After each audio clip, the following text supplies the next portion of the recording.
Hello everyone, this is Colin once again.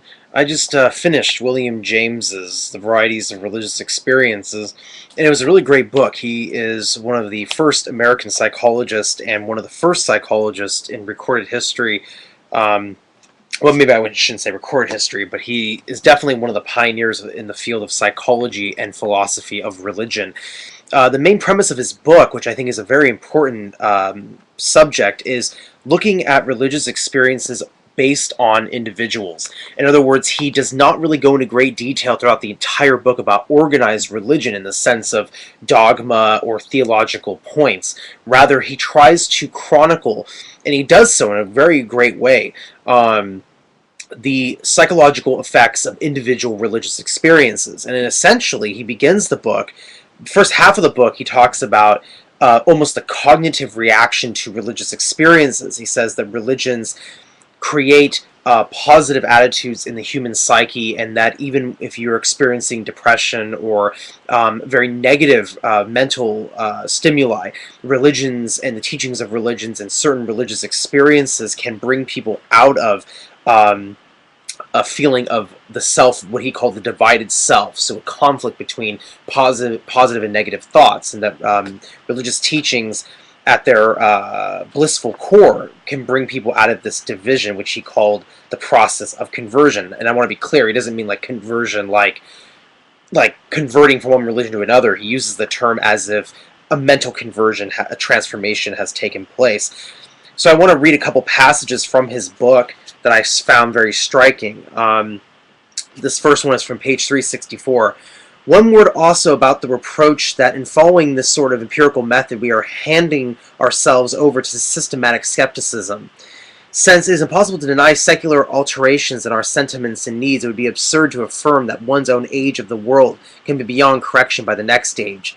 Skepticism cannot therefore be ruled out by any set of thinkers as a possibility against which their conclusions are secure, and no empiricist ought to claim exemption from this universal liability. But to admit one's liability to correction is one thing, and to embark upon a sea of wanton doubt is another. Of willful playing into the hands of skepticism we cannot be accused. He who acknowledges the imperfectionness of his instrument and makes allowance for it in discussing his observations is in a much better position for gaining truth than if he claimed his instrument to be infallible.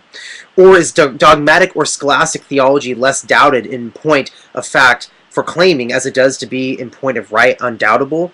And if not, what command over truth would this kind of theology really lose if instead of absolute certainty she only claimed reasonable probability for her conclusions? If we claim only reasonable probability, it will be as much as men who love the truth can ever at any given moment hope to have within their grasp.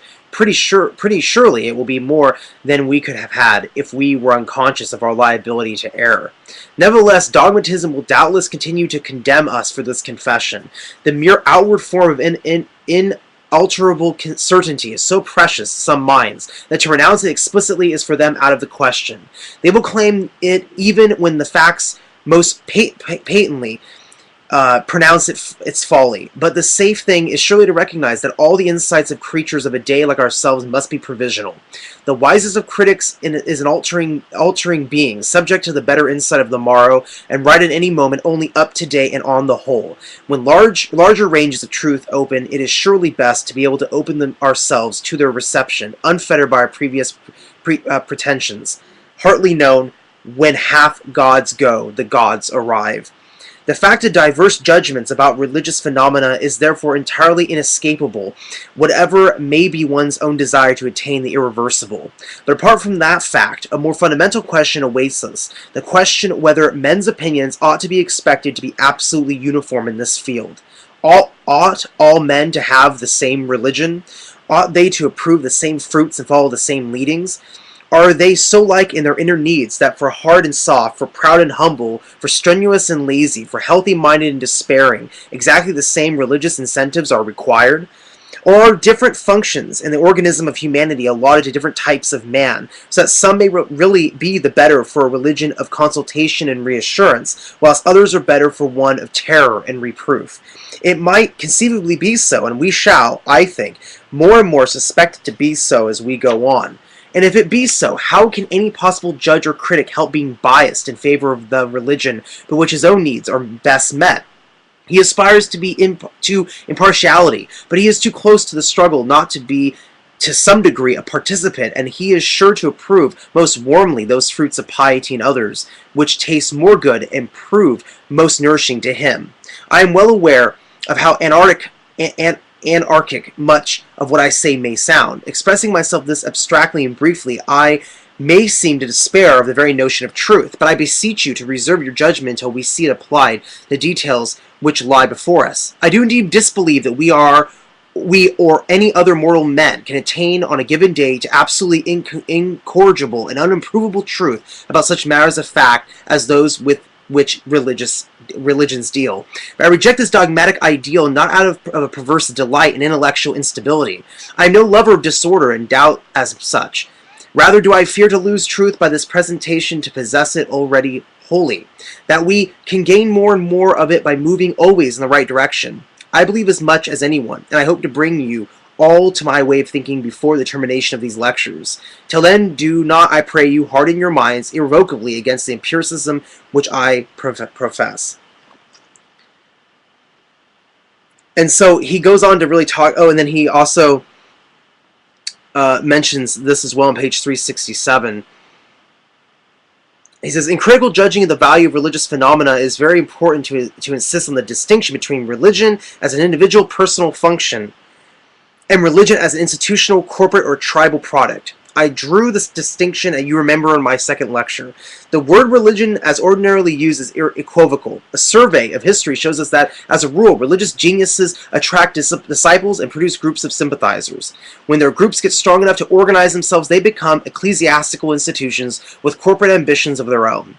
The spirit of politics and the lust of dogmatic rule are then apt to enter and to contaminate the originally innocent thing, so that when we hear the word religion nowadays, we think inevitably of some church or other, and to some persons the word church suggests so much hypocrisy and tyranny and meanness and tenacity of superstition that in a wholesale undiscerning way they glory in saying that they are down on religion altogether. Even we who belong to churches do not exempt other churches than our own from the general condemnation.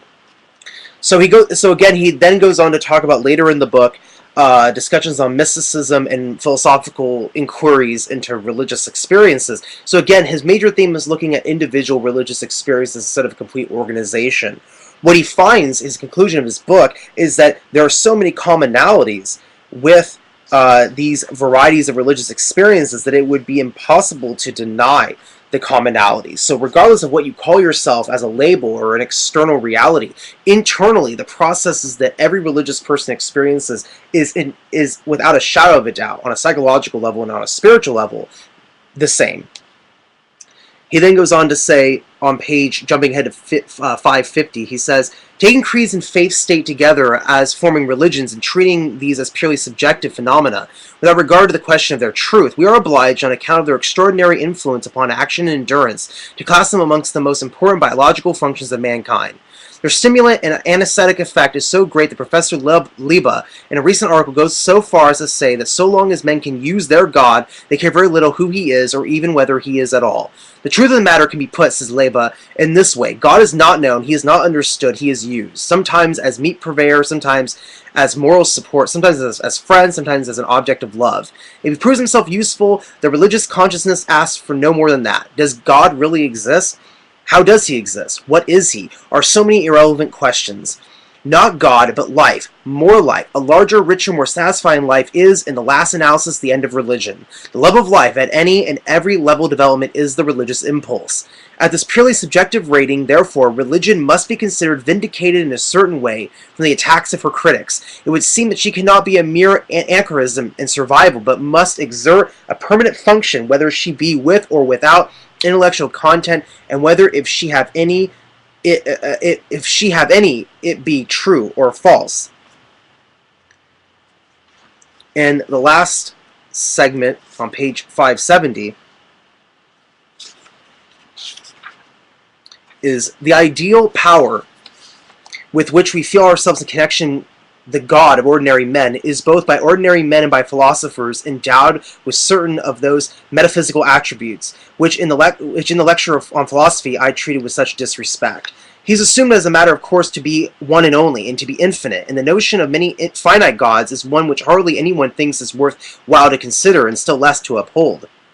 Nevertheless, in the interest of intellectual clearness, I feel bound to say that religious experience, as we have studied it, cannot be cited as unequivocally supporting the infinitist belief. The only thing that is unequivocally testifies that to is that we can experience union with something larger than ourselves, and in that union find our greater peace. Philosophy with its passions for unity, and mysticism with its monotheistic bent, both pass to the limit and identify the something with a unique God who is the all-inclusive soul of the world.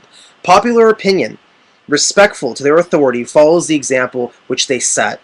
Meanwhile, the practical needs and experiences of religion seem to me sufficiently met by the belief that beyond each man and in a fashion continuous with him, there exists a larger power which is friendly to him and to his ideals. Although the fact requires that the power should be both other and larger than our conscious selves. Anything larger will do, if only it be large enough to trust for the next step.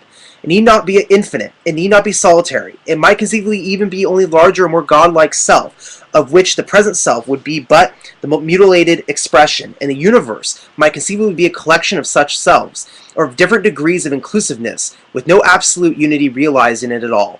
Thus would a sort of polytheism return upon us, a polytheism which I do not on this occasion defend, for my only aim at present is to keep the testimony of religious experiences clearly within its proper bounds. Upholders of the monistic view will say to such a polytheism, which by the way has always been the real religion of common people and is so still today, that unless there be one all-inclusive God, our guarantee of security is left imperfect. In the absolute, and in the absolute only, all is saved. If there be different gods, each caring for his part, some portion of some of us might not be covered with divine protection, and our religious consultation would thus fail to be complete. It goes back to what we said on page 129 and 131 about the possibility of there being portions of the universe that may irrevocably be lost. Common sense is less sweeping in its demands that philosophy or mysticism have been, wont to be, and can suffer the notion of this world being partly saved and partly lost. The ordinary moralistic state of mind makes the salvation of the world conditional upon the success with which each unit does its part. Partial and conditional salvation is in fact a most familiar notion when taken in the abstract, the only difficulty being to determine the details.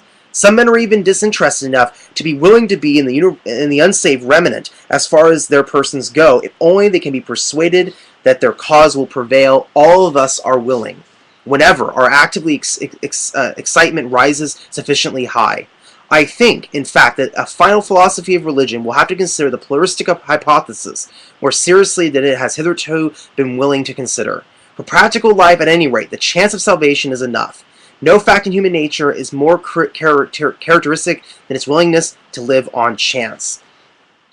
So yeah, sorry if that was speed reading. I was trying to get all of this within 15 minutes, which is all I have.